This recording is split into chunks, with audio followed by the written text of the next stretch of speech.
안녕하세요, 흑마법사입니다. 오늘 영상은 사람 얼굴이 가지는 면의 각도와 하늘을 보는 면에 대해서 한번 얘기를 해보도록 하겠습니다. 하늘을 본다는 것 자체가 빛이 걸터앉는 구간이라는 말이거든요. 우리의 얼굴은 계단이라고 생각하시면 됩니다. 세로로 봤을 때도 계단이 존재하고 가로로 봤을 때도 계단이 존재하는데 빛이 걸터앉는 구간들이 어디에 있는지, 이것도 사실 사진을 보고 하면 너무 좋은데, 잠깐만, 이 사진 보고 되는데? 영상 올리는 거를 허락을 받고서 사진 촬영을 한 모델이기 때문에 유튜브에 올려도 됩니다. 이 작품은 수강생님께서 만든 작품이에요. 살짝 어설퍼 보일 수는 있지만 한두 달 정도 하신 상태에서 관찰로 이 정도까지 만드신 거는 대단하시죠. 중상급자 이상으로 간다면 내가 보고 있는 대상을 내 손의 방향이 그대로 옮길 줄 알아야 됩니다. 선생님들 시범 보이는 걸 보면 작업 중간중간 이런 동작들 본 적 있지 않나요?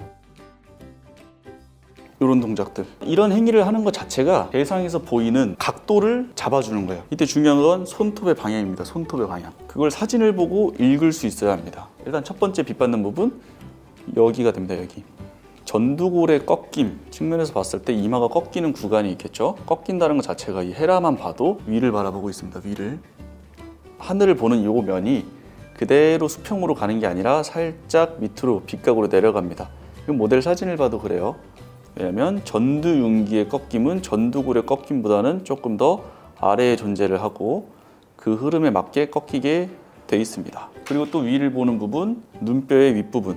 엄밀히 말하면 눈뼈라기보다는 이제 근육이라고도 할 수 있겠죠. 추미근. 이 볼륨의 윗부분도 손톱이 들어갈 때 어떻게 들어갑니까? 하늘을 보죠.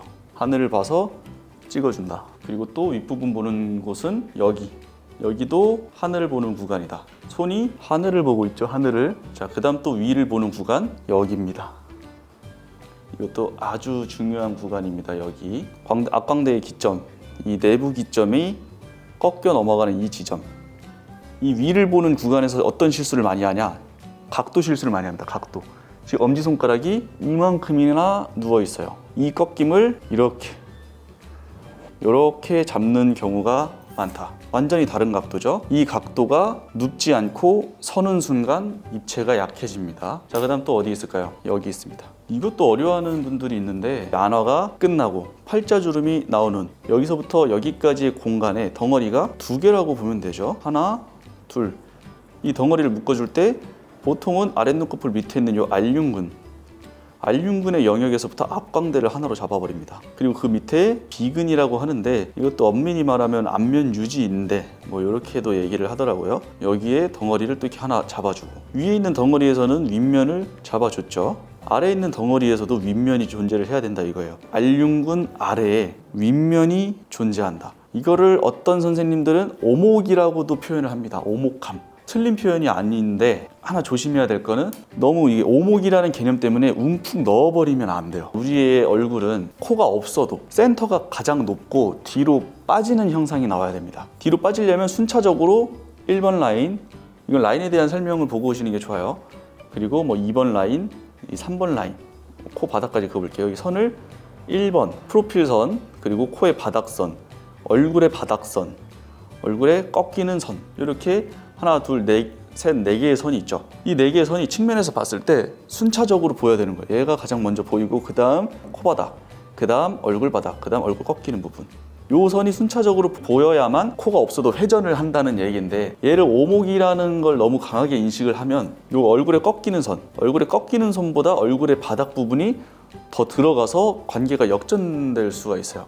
그렇기 때문에 저는 여기를 움푹 들어간 오목이라는 인식보다는 하늘을 바라보는 면이라고 보는 게 맞다고 봅니다. 그럼 지금까지 위에서부터 아래로 하늘을 보는 면을 스케치를 해볼게요. 이 부분 하늘을 보는 면, 여기도 하늘을 보는 면, 여기 하늘을 보는 면, 이 부분도 하늘, 그 다음 여기 하늘을 보는 면, 여기까지 내려왔습니다. 이 부분이 하늘을 본다는 건 너무 당연하죠. 비율의 가장 깊은 곳이 있고 바로 밑에는 하늘을 보는 면입니다. 여기의 각도는 사실 정면에서 하늘이야 이렇게 보는 것보다는 측면에서 각을 봐주는 게 맞겠죠.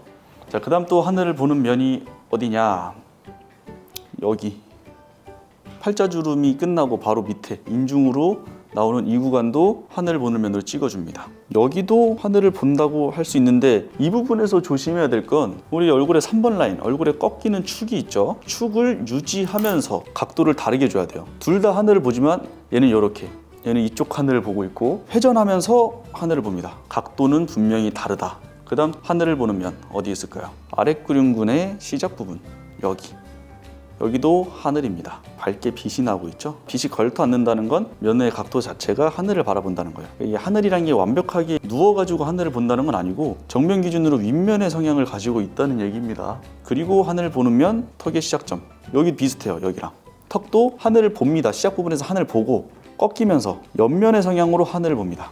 여기도 하늘을 봐요. 하늘.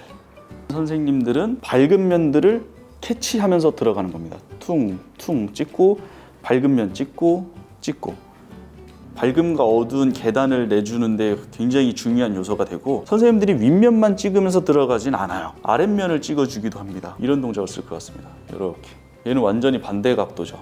여기는 하늘을 보는데 이 부분은 이런 각도를 보고 있어요. 손가락이 이렇게 들어가야 돼요. 양손을 쓴다면 완전히 손톱의 방향이 밑을 바라본다. 윗면 찍고 윗면 찍고 살짝의 어두운 면 비틀어가면서 비틀고 윗면 찍고 윗면 찍은 다음에 밑면으로 뺍니다. 이것도 입체를 이루는 굉장히 중요한 요소인데 얘가 생각보다 뒤로 빠지는 각도가 가팔라요. 그 다음 하늘 여기서는 어두우면 또 잡아줄 수 있겠죠. 내가 실제로 이 대상을, 이 모델을 만져봤을 때 어떤 각도로 들어갈까를 고민하면은 굉장히 도움이 많이 됩니다. 이 사람을 보고 손은 작품에 가 있지만 내 눈은 대상을 바라봐요. 어떤 각도일지를 생각하면서. 그리고 뒤로 빠지는 면적도 중요해요. 여기서부터 여기까지 제 손가락이 이렇게 들어갔는데 사실 이렇게 생기지 않았습니다. 윗면이 더 넓어요. 윗면이. 밑을 보는 면은 상대적으로 좁다. 하지만 밑을 보는 면 분명히 존재한다. 성향은 계속 뒤까지 갑니다. 계속 가는데 이 아랫구륜근의 밝은 면이 한번 닫아줘요. 면의 방향성, 뒤로 빠지는 면의 방향성을 유지하면서 부드럽게 막아줘야 합니다. 이게 굉장히 설명이 어렵게 될 수밖에 없는데 이걸 느낌으로 좀 이해를 하셔야 합니다. 귀 이런 구간들도 이제 윗면이 보이잖아요. 윗면 잡아주고. 물론 이전에 커다란 것들이 맞아져 있어야 됩니다. 자, 그리고 각도에 대한 거를 설명을 하니까 또 말씀드리고 싶은 게 아까 여기서 어떤 문제가 발생한다 했죠? 누워 있어야 될 각을 세워서 문제가 발생한다. 여기서는 어떤 문제가 발생할까? 여기서는 이렇게 뒤로 빠져야 될 각도를 세운다. 이렇게 입체를 약하게 봤다. 이걸 뭘로 판단을 하냐? 첫 번째는 깊이입니다. 깊이를 약하게 주면 입체가 약해졌다 할 수 있고, 그 다음 회전입니다. 회전을 약하게 줬다. 그것도 입체를 약하게 본 거예요. 그리고 각입니다. 그러니까 각을 약하게 줬다는 게 뭐냐? 이런 각도를 보고 이렇게 만들면 각이 펴진 겁니다. 즉 각을 약하게 보는 겁니다. 이런 각도를 보고 이렇게 만들면 각을 강하게 본 겁니다. 회전도 강하게 본 거고 깊이도 더 강하게 본 겁니다. 우리는 이런 대상이 있으면 대부분이 이렇게 만들어요. 턱, 코, 이마로 가는 요 부등호의 각 자체를 펴요. 이렇게. 이 각의 개념이 일선에서의 부등호만 뜻하는 게 아니다라는 거예요. 여기를 각으로 볼 수도 있어요. 여기서부터 여기. 그래서 저는 요거를 하나의 덩어리로 보려고 굉장히 애를 많이 썼어요. 빵으로 보는 겁니다. 빵. 제가 배울 때는 선생님께서 빵이라고 표현했어요. 빵이 약하잖아. 빵이 약하다는 게 무슨 말이에요? 빵! 요거여야 되는데 느슨해졌다. 여기 요 라인이 이렇게 펴져요. 이렇게 펴져요. 일선에서 아무리 각을 막 열심히 잡아봤자 여기서 틀어지면, 여기서 각이 안 나오면 끝나는 겁니다. 우리는 항상 입체를 약하게 보는데 요인이 뭐냐? 깊이를 약하게 본다. 회전을 약하게 본다. 각을 약하게 본다. 이 세 개는 입시생 100명 있으면 99명이 다 포함될 얘기입니다. 이걸 인정해야 됩니다. 이 뒤로 빠져야 되는 각도가 앞으로 오면 어떻게 되겠어요? 이꼴 깊이가 약해졌다랑 똑같습니다. 그리고 회전도 약해지게 됩니다. 다 연관이 되어 있는 거예요. 깊이와 회전과 각, 얘네들은 전부 다 연관이 되어 있습니다. 부분의 각도도 알려드렸지만 큰 각도에 있어서도 신경을 좀 써줘야 된다, 이런 얘기입니다. 방향성을 찾아 나가는 개념은 지금 요 정도 설명으로 뭐 끝내겠지만 연구하면 정말 끝도 없습니다. 모델링하는 방법이 굉장히 많잖아요. 덩어리로 인식하고 양을 잡아주는 방법이 있어요. 이거 분명히 필요한 작업이에요. 양으로 보니까, 느낌으로 보니까 오목하고 말라 보이네? 채워줄 수가 있어요. 채우기만 하고 이 면적만 맞추고 느낌만 맞췄다고 이대로 끝내면 중수, 그 이상으로 못 간다는 거예요. 더 높은 레벨로 올라가고 싶고 이 모델링에 대한 연구를 더 하고 싶다? 각도를 신경 써야 됩니다. 잠깐만 여기 손을 넣으면 각 자체가 이렇게 약간 윗면을 바라볼 것 같네? 이런 식으로. 여기서는 손가락의 각도가 이렇게 꺾일 것 같네? 이런 식으로. 더 나아가서 얘네들을 스케치해 줄 수도 있습니다. 큰 덩어리로 스케치를 하고 내가 보고 있는 것들을 설명을 해주는 거예요. 여기서 윗면이고 이 부분도 윗면을 바라보고 여기서는 아랫면을 바라보고 아랫면의 성향이 뒤까지 쭉 빠지는데 이쯤에선 아랫구륜근에서 오는 요 밝은 면, 윗면이 잡아버리는구나.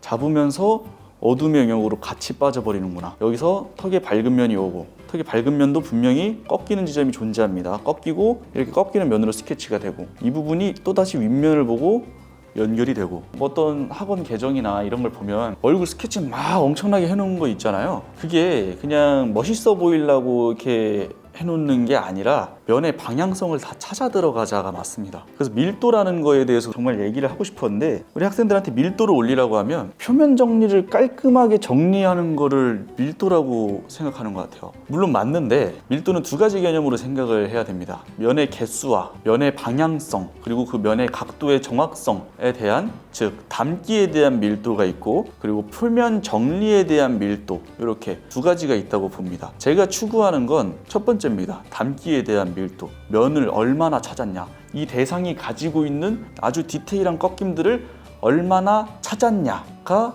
본질적인 밀도입니다. 뭐 역사적으로 위대한 작품들 있죠? 그런 작품들을 봐도 이런 터치들이 이렇게 남아있잖아요. 터치들이 남아있는데 그 터치들의 방향성과 꺾임 그런 게 모두 다 달라요. 덩어리는 하나로 보여요. 근데 그 작품을 보고 밀도가 떨어진다라고 생각할 수가 없습니다. 왜냐? 사람의 형태가 너무나도 부드럽게 잘 표현이 되어 있거든요.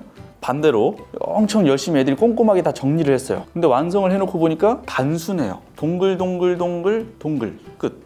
그런 작품을 과연 밀도가 높은 작품이라고 볼 수 있을까요? 밀도가 높다는 건 대상이 큰 덩어리가 맞은 상태에서 점차 더 디테일한 면을 쪼개 들어간 작품들 그거를 밀도가 높은 작품이라고 할 수가 있어요. 그런 작품들은 관찰이 굉장히 많이 들어가기 때문에 보면 볼수록 더 닮아 보여요. 높은 점수를 받을 수밖에 없습니다. 어딘가 영상에서 제가 말했던 것 같은데 연수하는 친구들이 손의 익숙함, 요 쓱쓱쓱쓱 만드는 요 스킬이 너무 익숙해진 거예요. 이 스킬이 뭐냐? 표면 정리의 스킬, 표면 밀도를 올리는 스킬이 너무 익숙해진 친구들이 3시간에서 3시간 반 정도 시험이 지나면 선생님 완성했어요. 더 이상 할 게 없어요. 이런 얘기를 하는 친구들이 있어요. 그 친구들은 아직까지도 밀도의 정확한 뜻을 모르는 겁니다. 사람 얼굴이 얼마나 많은 면의 개수를 가지고 있는지를 디테일하게 찾아본다면 알게 됩니다. 4시간 안에 사람을 완벽하게 만드는 건 불가능합니다. 4시간이 뭡니까? 100시간을 줘도 불가능합니다. 그만큼 디테일한 면의 꺾임이 있는데 우리는 이런 것들을 싸그리 다 못 본 채 하고 지식이 없으니까